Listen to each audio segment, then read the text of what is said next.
আল্লাহ আমার রব, এই রবি আমার সব। দামে দামে তন মনে তারি অনুভব। তোমার দুনিয়াতে আমি যেদিকে তাকাই, অথই নিয়ামতে ডুবে আছি সবাই। পাক পাখালির গানে শুনি তসবি কলো রব, তসবি কলো রব। আল্লাহ আমার রব, এই রবি আমার সব। আসসালামু আলাইকুম প্রিয় দর্শক, আপনারা যারা দেশে আছেন প্রবাসে, সবাইকে জানাই অনেক অনেক প্রীতি ও শুভেচ্ছা। শুরু হলো অ্যান্টিবায় আয়োজিত এবং লাভেলু নিবেদিত অনুষ্ঠান আপনার জিজ্ঞাসা। আপনাদের সাথে আছি আমি জয়নুল আবেদিন আজাদ। আর আপনাদের মনে জাগা প্রশ্নের জিজ্ঞাসার জবাব দিচ্ছেন বিশিষ্ট আলেম ডক্টর মোহাম্মদ সাইফুল্লাহ। আসসালামু আলাইকুম ওরহমতুল্লাহি ওয়া বারাকাতুহু। প্রিয় দর্শক, চলুন তাহলে জিজ্ঞাসার জগতে। শুরুতে একটি ইমেল পাঠিয়েছেন সায়েরা আক্তার। লিখেছেন, সুন্নতে খাতনা উপলক্ষে অনুষ্ঠান করা বা অনুষ্ঠানে যোগ দেওয়া যাবে কি? প্রথম কথা হচ্ছে, খাতনা যেটাকে বলা হচ্ছে, এটি পুরুষদের জন্য ওয়াজিব, মহিলাদের জন্য মাকরুমা, সম্মানের বিষয়। রাসূলুল্লাহ সাল্লাল্লাহু আলাইহি ওয়াসাল্লাম সহিহ হাদিস দ্বারা প্রমাণিত হয়েছে। এটা কোনো আনুষ্ঠানিকতার বিষয় না, বা ঘটা করে কোনো আয়োজন করার তেমন কোনো বিষয় না। যথাসম্ভব রাসূলুল্লাহ সাল্লাল্লাহু আলাইহি ওয়াসাল্লাম সুন্নাহ হচ্ছে মানে তাহারাতের জন্য, পবিত্রতার জন্য পুরুষদেরকে খাতনা করানো হয়ে থাকে। যে অতিরিক্ত চামড়া রয়েছে, অতিরিক্ত চামড়া যদি থেকে যায় তাহলে পবিত্রতার জন্য অসুবিধা হয় পুরুষদের।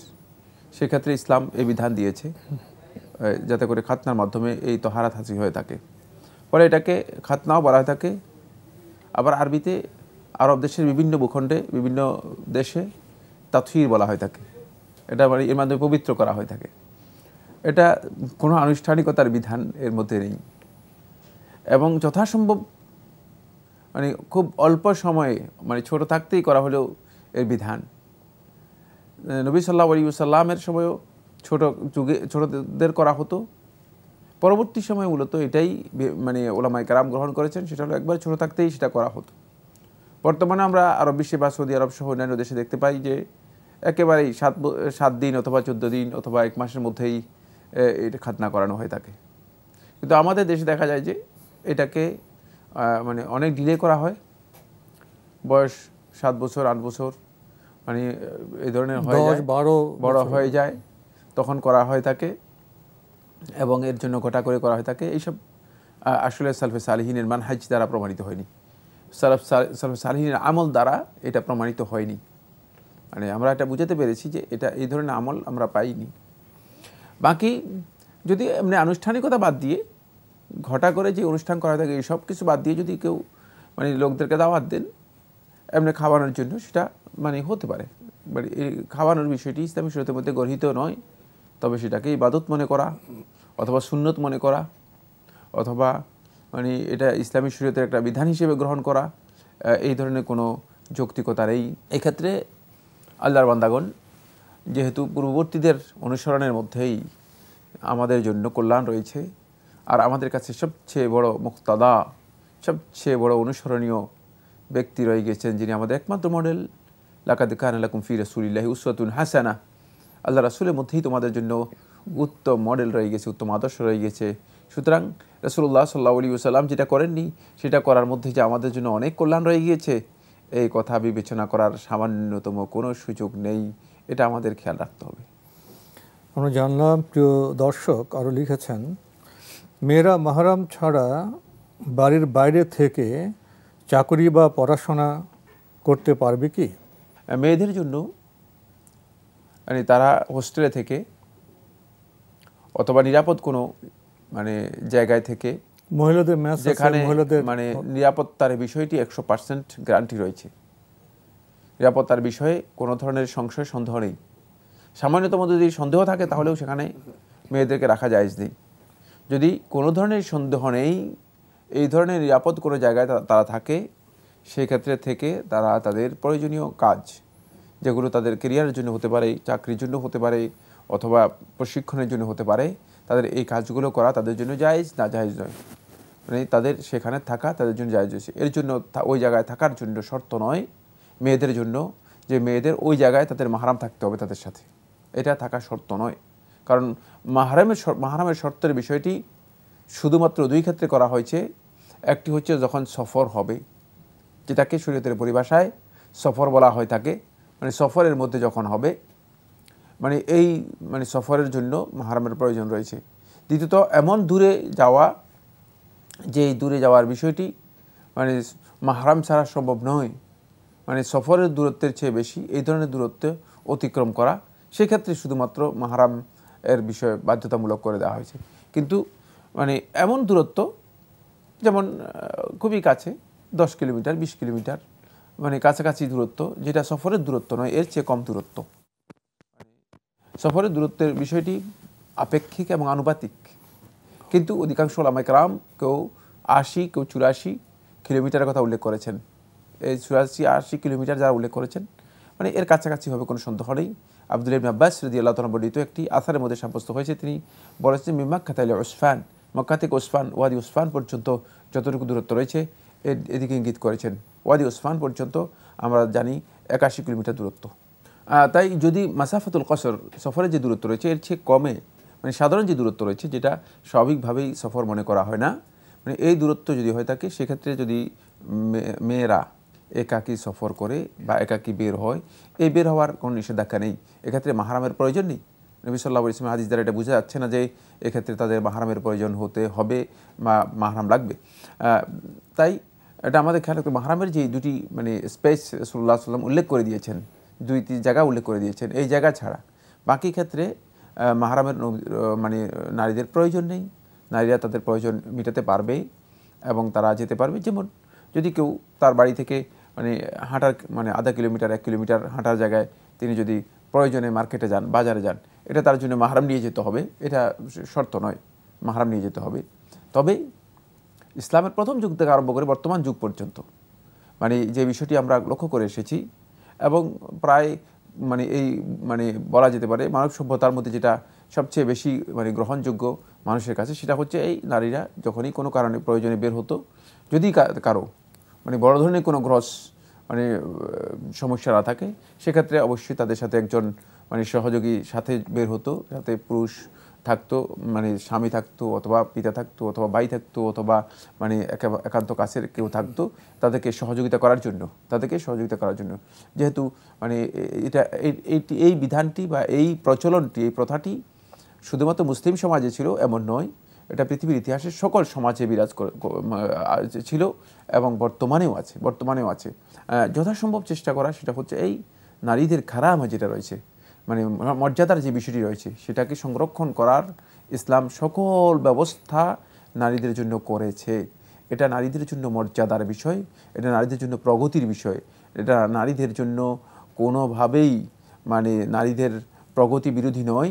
এবং নারী স্বাধীনতার নামে যে বক্তব্য দেওয়া হচ্ছে, এই বক্তব্যের সাথে এটা কোনোভাবেই মানে মিলায় না। কারণ নারী স্বাধীনতার নামে যে কথা বলা হচ্ছে, এর অর্থ হচ্ছে নারীরা মনে হচ্ছে যেন পরাধীন। আসলে ইসলাম কোনো নারী অথবা কোনো পুরুষকে কোনো যুগে পরাধীন অথবা কারো অধীন করেছে এই ধরনের কোনো বক্তব্য ইসলামের মধ্যে নেই। আমরা জানলাম, প্রিয় দর্শক আরও লিখেছেন, কারো দাড়িতে পুষ্টি নেই, দাড়ি বড় করলে ভালো দেখায় না, সেই ক্ষেত্রে দাড়ি ছোট রাখলে কোনো সমস্যা আছে? ধন্যবাদ, খুবই গুরুত্বপূর্ণ প্রশ্ন করেছেন। দাড়িতে পুষ্টি নেই, দাড়ি বড় করলে ছোট মানে ভালো দেখা যায় না, কে জানে, আমি জানি না। দাড়ির পুষ্টির কারণে দাড়ি বড় করলে খারাপ দেখা যায়, এই বিষয়টি আমার জানা নেই। হতে পারে, যেটা আমার জানা নেই, আমি সে বিষয়ে বক্তব্য দেই না। দ্বিতীয় নম্বর যে বিষয়টি, সেটা হচ্ছে এই দাড়ি বড় করলে যে খারাপ দেখা যাবে, এই কথাও সত্য নয়, সঠিক নয়। দাড়ি বড় করলে খারাপ দেখার কোনো কারণ নেই। ইসলামী শরীয়তের মধ্যে দাড়ি বড় রাখার কথা বলা হয়েছে, এটি পৌরুষের পরিচয়, পুরুষত্বের পরিচয় এবং মানুষের সৌন্দর্যের পরিচয়। এর মাধ্যমে মানুষের সৌন্দর্য বৃদ্ধি পায়, মানে মানুষের সৌন্দর্য কমে যাবে, এই কথা বলা সঠিক নয়।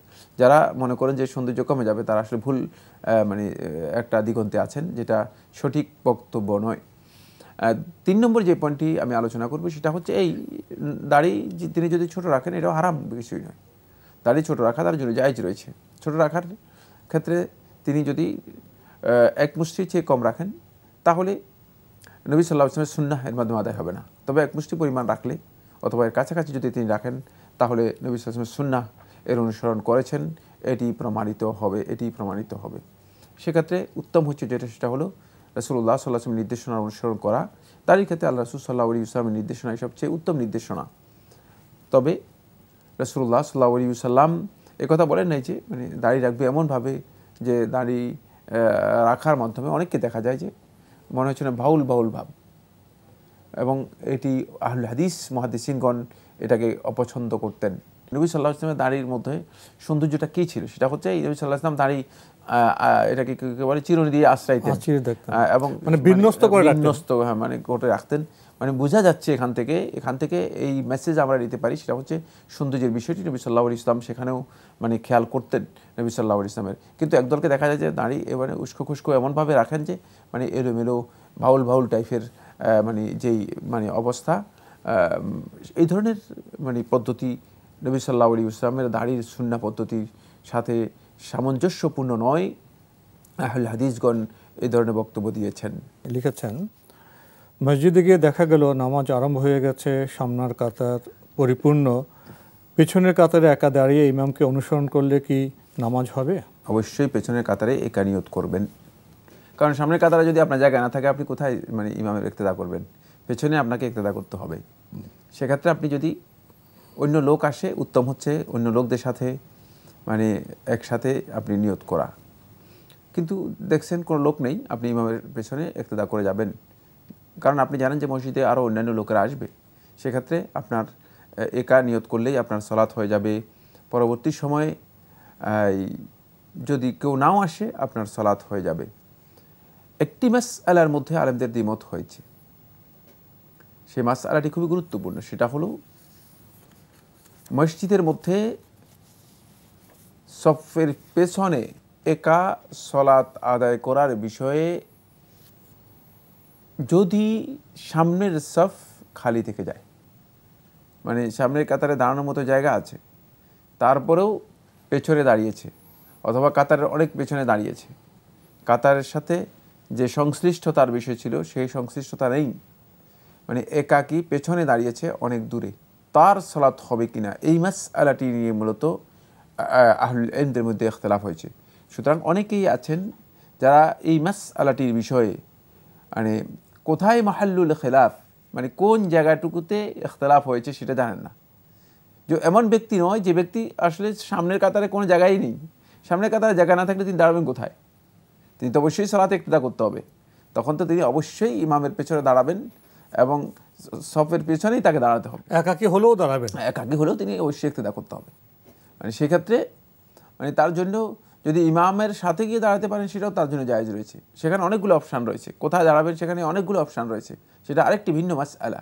কিন্তু তাকে অবশ্যই ইমামের পেছনে ইক্তেদা করতে হবে এবং পেছনে কাতারে দাঁড়ালেও তার সালাত হয়ে যাবে। সেক্ষেত্রে যদি অন্য মুসল্লিরা আসে তার সাথে শেয়ার করে তাহলেও পারেন, আর যদি কেউ না আসে পরবর্তী সময়ে সেক্ষেত্রে তিনি একা যদি সালাত আদায় করেন তাহলেও তার সালাত হয়ে যাবে। কিন্তু ইচ্ছাকৃতভাবে যদি কেউ এইভাবে পেছনে দাঁড়ায় তার সালাত হবে কিনা এই মাসআলার মধ্যে ইমামুল হুদা, ইমাম আহলুল হাদিস ইমাম আহমদ বিন হাম্বল রাহমাতুল্লাহ আলাইহি এটি মুফরাদাতুল মাযহাবিল হাম্বলি মাযহাবের ইমামদের মানে যে সমস্ত বক্তব্য তারা মানে অন্যান্য মাসআলার অন্যান্য মাযহাবের কী করেছেন ভিন্ন মত পোষণ করেছেন, তার মধ্যে একটি সেটা হলো আহমদ বিন হাম্বল রাহমাতুল্লাহ আলাইহি থেকে একটি রিওয়ায়াত যেটাকে মারদাউই তার ইনসাফের মধ্যে মানে মাযহাবের তারজিহ দিয়েছেন, প্রাধান্য দিয়েছেন, সেটা হচ্ছে সালাত হবে না। দেখা যায় জি, যিনি পিছনে একা দাঁড়িয়েছেন তিনি সামনের একজনকে কাতারে একজন টেনে নিয়ে তার সাথে দাঁড়া করেন, এই কাজটি কেমন? না, এই কাজটি একেবারেই গর্হিত। এটি এই মাসআলাটি কোনো কোনো আলেম তাদের ফিকহের মধ্যে উল্লেখ করেছেন, যারা উল্লেখ করেছেন তারা ইজতিহাদ, তাদের ইজতিহাদ কোনো সন্দেহ নেই, তারা ইজতিহাদ করেছেন এই জন্য যেহেতু রাসূলুল্লাহ সাল্লাল্লাহু আলাইহি ওয়াসাল্লাম মানে খালফাস সফের পিছনে একাকী সালাত আদায় করতে নিষেধ করেছেন। এই মাসআলার মানে মূল যে তাহরিরটা আমি করেছি, মানে আমরা এখানে যে মানে মাহাল্লুন নিজা যেটা মানে মূল যেই পয়েন্টে ইখতিলাফটা হয়েছে, মতপার্থক্য হয়েছে, সেটা কিন্তু আমরা উল্লেখ করেছি। ওই মতপার্থক্যের মূল পয়েন্টটা না মানে স্পষ্ট না হওয়ার কারণে তারা মনে করেছেন যেহেতু রাসূলুল্লাহ সাল্লাল্লাহু আলাইহি ওয়াসাল্লাম নিষেধ করেছেন, সুতরাং এই নিষেধ থেকে বাঁচার জন্য একটা হাইলা হলো, একটা পদ্ধতি হলো, একজনকে সামনের থেকে নিচে নিয়ে পিছনের দিকে নিয়ে আসবে, নিয়ে এসে তারপরে কি করবেন, কাতার দাঁড়াবেন। কিন্তু তাকে সামনের কাতার থেকে পিছনের কাতার নিয়ে আসা এটা কোনোভাবেই জায়েজ নেই, কারণ তার হক নষ্ট করা হচ্ছে। সে তো সামনে এসেছে, নামাজে ডিস্টার্ব হবে এবং সেখানে ফাঁক সৃষ্টি হবে। না, সেখানে আবার সামনের কাতারে কি হয়ে যাবে, সামনের কাতার মধ্যে ইনকিতাব হবে, সামনের কাতার মধ্যে একটা ফাঁক সৃষ্টি হয়ে যাবে, বিচ্ছিন্নতা তৈরি হবে, ফাঁক তৈরি হবে। আবার সামনের কাতার থেকে তাকে তার হক নষ্ট করে পিছনের কাতারে নিয়ে আসা জোরপূর্বক, এটা নবী সাল্লাল্লাহু আলাইহি ওয়াসাল্লামের হাদী থেকে প্রমাণিত হয়নি, অথবা সাহাবায়ে কেরামের হাদী থেকে প্রমাণিত হয়নি। আমরা জানলাম প্রিয় দর্শক বিষয়গুলি সম্পর্কে। আরও একটি ইমেল আমাদের হাতে পাঠিয়েছেন মোহাম্মদ কাউসার ময়মনসিংহ থেকে, লিখেছেন ইসলামে বাড়ি নির্মাণের নির্দেশনাবলী সম্পর্কে বিস্তারিত জানতে চাই। ইসলাম মানে বাড়ি নির্মাণকে ইসলামী শরীয়তের মধ্যে যেই দৃষ্টিকোণ ইসলামের মধ্যে পোষণ করা হয় থাকে, সেটা হচ্ছে দুইটি কারণে মানুষ বাড়ি নির্মাণ করার প্রয়োজন হয়। একটি হচ্ছে থাকার জন্য, আরটি হচ্ছে নিজের ইজ্জত আবরু হেফাজতের জন্য। ফলে দুইটা বিষয়ই ইসলামের মধ্যে অত্যন্ত গুরুত্বপূর্ণ। থাকাটা জীবনযাপনের মৌলিক যে প্রয়োজনগুলো রয়েছে তার মধ্যে একটি, কারণ আবাসন যদি না থাকে, থাকার ব্যবস্থা যদি না থাকে, তাহলে মানব সভ্যতায় মানুষ সবচেয়ে বেশি ক্ষতিগ্রস্ত হবে এবং মানুষের জীবনযাপন ব্যাহত হবে। দ্বিতীয়, মানে থাকার সাথে বাড়ি নির্মাণের মৌলিক একটি বিষয় হচ্ছে, সেটা হচ্ছে ইজ্জত আবরুর হেফাজত। শুধুমাত্র থাকলেন, মানে পশুর মতো থাকলে তো চলবে না। একটা রুম করে, মানে এই রুমের মধ্যে আপনি 20 জন লোক, এখন সদর দরজা ঢুকে যদি আপনার মহিলাদের বেডরুম হয় কেমন হবে, 20 জন থাকলেন না, এটা নয়, বরং সেখানে ইজ্জত আবরুর হেফাজতের বিষয় থাকবে। ফলে মানে থাকার পদ্ধতি নবী সাল্লাল্লাহু আলাইহি ওয়াসাল্লামের কেমন ছিল, আমরা নবী সাল্লাল্লাহু আলাইহি ওয়াসাল্লামের বাড়িতে একটু যাই, তাহলে আমরা তো বুঝতে পারবো যে নবী সাল্লাল্লাহু আলাইহি ওয়াসাল্লামের প্রত্যেকটি ঘর ছিল, নবী সাল্লাল্লাহু আলাইহি ওয়াসাল্লামের স্ত্রীদের হুজরাতগুলো ছিল এবং ভিন্ন ভিন্ন দরজা ছিল। যদিও অনেক বড় বাড়ি ছিল না, কিন্তু ছোট জায়গায় নবী সাল্লাল্লাহু আলাইহি ওয়াসাল্লামের হুজরাগুলো, মানে যে সমস্ত কুঠুরি বলা যেতে পারে, হুজরাতের অনুবাদ, মানে অনেক বড় ঘর ছিল না, ছোট ছোট যে প্রকোষ্ঠ ছিল। কিন্তু এই প্রকোষ্ঠগুলোর মধ্যে নবী সাল্লাল্লাহু আলাইহি ওয়াসাল্লাম এর ভিন্ন ভিন্ন দরজা ছিল। ফলে ইসলামী শরীয়তের মধ্যে এ বিষয়ে আমরা দেখেছি, মানে ফকিহগণ উল্লেখ করেছেন যে যদি একাধিক বসতি হয় থাকে, তাহলে তাদের মারাফিক সম্পূর্ণ ভিন্ন হবে। এগুলো আমার মনে হয় আলোচনা করে বুঝাতে পারবো না। এগুলো মানে প্রাচীন যুগের ওলামায়ে কেরামদের বক্তব্য, বর্তমান যুগের সাথে কিছুটা মানে মিল রয়েছে। সেটা হলো, মানে একই বাড়িতে যদি একাধিক ফ্যামিলি থাকে, যাদের ইজ্জত আবরুর জন্য, তাদের চলাফেরার সুবিধার জন্য যেটা করা হবে, সেটা হচ্ছে মানে চলার দরজা, হাঁটার দরজা, বের হওয়ার রাস্তা, এগুলো আলাদা আলাদা হবে। এটা কিন্তু মানে খুবই গুরুত্বপূর্ণ একটি বিষয় ছিল। তখনকার সময় থেকে এই বক্তব্যগুলো ফিকহুল ইসলামীতে, ইসলামী ফিকহের মধ্যে এই বিষয়গুলো আলোচনা করা হয়েছে। এবং কোনোভাবেই মানে এমনভাবে জানালা অথবা এমনভাবে দরজা করা হবে না যেটি অন্যদের ঘর অথবা অন্যদের দরজার মুখোমুখি হবে। যেমন করিডোর থাকতে হবে, করিডোর থেকে এক রুম থেকে এক রুমে যাওয়ার ব্যবস্থা থাকতে হবে, যাতে করে কোনোভাবেই পর্দা লঙ্ঘিত না হয়, এমনকি মানে নিজের মা, মানে এমনকি নিজের পিতা, মানে তাদের রুমেও যদি প্রবেশ করতে হয়, তাহলে প্রবেশের জন্য অনুমতি সাপেক্ষে ইসলাম প্রবেশ করার বিধান দিয়েছে।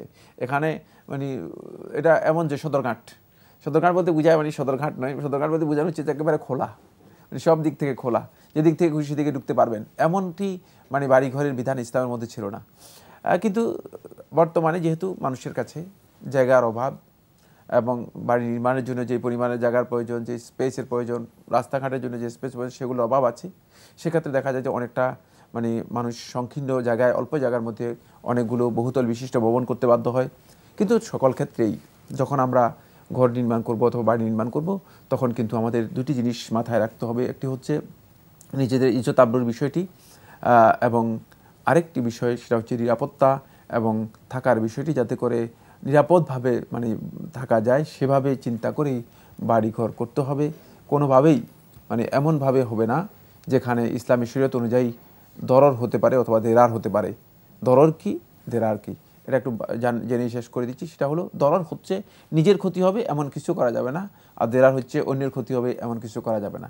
ফলে আপনি বাড়ি নির্মাণ করতে গিয়ে আপনার বাড়ির মানে মিজাব বলা থাকে, ওগুলো সব উল্লেখ করা আছে ফিকহের মধ্যে। মিজাব বলা হয় থাকে মানে এটা চোঙ্গার মতো দেখা, যেটা দিয়ে পানি পড়তো আগের সময়, পানি পড়ে, এটাকে কি বলা হয় থাকে, মানে পানি পড়তে এই জন্য রেন পাইপ বলা হয়, রেন পাইপ, জি রেন পাইপ যেটাকে বলা হয় থাকে, হ্যাঁ মানে ওই চৌবাচ্চা মানে যেটাকে মিজাব বলা হয় থাকে, এটা আপনার মানে ঘরের এটা আরেকজনের বাড়ির উপর দিয়ে দিলেন অথবা আরেকজনের জানালার উপর দিয়ে দিলেন, এই ধরনের হ্যাঁ এই ধরনের হতে পারবে না, এই ধরনের হতে পারবে না। ইসলামে এই বিষয়গুলো নিয়ে সুস্পষ্ট বক্তব্য দেওয়ার কারণ হচ্ছে কোনোভাবেই বাড়ি নির্মাণের ক্ষেত্রে এই মূলনীতি খেয়াল রাখতে হবে, লা দরারা ওয়ালা দিরার। রাসূলুল্লাহ সাল্লাল্লাহু আলাইহি ওয়াসাল্লাম যেটা বলেছেন, নিজেরও ক্ষতি হবে এই ধরনের কিছু করা যাবে না, আর অন্যেরও ক্ষতি হবে সেটা করা যাবে না। আরেকটি বিষয় দৃষ্টি আকর্ষণ করা খুবই প্রয়োজন, সেটা হচ্ছে অনেককে দেখা যায় মানে কমন স্পেস যেটা দরকার সেটা ছেড়ে দেন না, বাড়ি নির্মাণ করে দেন, রাস্তা দখল করে, এবং তিনি মনে করেন এটা আমার জায়গা। এটা কিন্তু আসলে নৈতিক দিক থেকেও মানে বৈধ নয়, তারপরে ইসলামের দৃষ্টিকোণ থেকেও বৈধ নয়, আবার রাষ্ট্রীয় পলিসির সাথেও কোনোভাবেই সামঞ্জস্যপূর্ণ নয়। রাস্তা দখল করে ঘর উঠাই ফেললেন, জানালা উঠাই ফেললেন, মানে এই কাজগুলো আমরা যাতে না করি, আমরা সকল দিক থেকেই বিবেচনা করে যেন নিজেদের বাড়ি নির্মাণের কাজগুলো করে থাকি।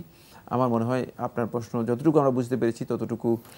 আরেকটি বিষয় যোগ করা যায়, বাড়ি নির্মাণের ক্ষেত্রে টয়লেট যেন পূর্ব পশ্চিমমুখী না হয়, এটা বোধ আমরা একটু সতর্ক থাকতে পারি। তা তো অবশ্যই, টয়লেটগুলো হ্যাঁ এটা কিন্তু মৌলিক একটা আমাদের ঐতিহ্য, ইসলামের মৌলিক একটা কালচারের মধ্যে একটা। সেটা হচ্ছে যেহেতু আমরা কেবলার দিকে কোনোভাবেই নবী সাল্লাল্লাহু আলাইহি ওয়াসাল্লাম পছন্দ করতেন না, ইস্তেকবালুল কিবলা ইস্তিদবারুল কিবলা ফিল গাইতি ওয়াল বাউল, পেশাব পায়খানার ক্ষেত্রে নবী সাল্লাল্লাহু আলাইহি ওয়াসাল্লাম ইস্তেকবাল এবং ইস্তিদবারকে মানে কেবলামুখী হওয়াকে অথবা কেবলাকে পেছনে দেওয়াকে কোনোটাকেই পছন্দ করতেন না, সেটা আমাদের লক্ষ্য রাখা উচিত। তো আজকে আমাদের এখানে শেষ করতে হচ্ছে। আপনাকে অনেক ধন্যবাদ। আপনাকে অনেক ধন্যবাদ। প্রিয় দর্শক, আমরা এতক্ষণ দেখছিলাম এনটিভি আয়োজিত এবং লাভ হলো নিবেদিত অনুষ্ঠান আপনার জিজ্ঞাসা। আমাদের অনুষ্ঠান আপনারা এনটিভি অনলাইনেও দেখতে পারবেন, ভিজিট করুন www.ntvbd.com। এছাড়া ইউটিউবে এবং আমাদের ভেরিফাইড ফেসবুক অনুষ্ঠান দেখতে পারবেন। বাড়ি নির্মাণ তো খুব ভালো বিষয়, মৌলিক প্রয়োজনীয় বিষয়, কিন্তু সেখানে ইসলামের নির্দেশনা আছে, দৃষ্টিভঙ্গি আছে, সংস্কৃতি আছে, যেগুলোর বর্ণনা একটু আগে আমরা জেনেছি, জানলাম তো, কিন্তু মানব কি? চিঠি লিখুন, প্রশ্ন পাঠান আমাদের ঠিকানায়। পরিচালক আপনার জিজ্ঞাসা, এনটিভি, বিএসসি ভবন, 7ম তলা, 102 কাজী নজরুল ইসলাম এভিনিউ, কারওয়ান বাজার, ঢাকা 1215। আপনারা ইমেলও করতে পারেন। আমাদের ইমেল অ্যাড্রেস আপনার জিজ্ঞাসা @ntvbd.com। প্রিয় দর্শক, মহান আল্লাহ আমাদের সবাইকে নিরাপদে রাখুন, রাখুন শান্তিতে। আসসালামু আলাইকুম। আল্লাহ আমার রব, এই রবি আমার সব, দামে দামে তুন মনে তারি অনুভব। আল্লাহ আমার রব, এই রবি আমার সব।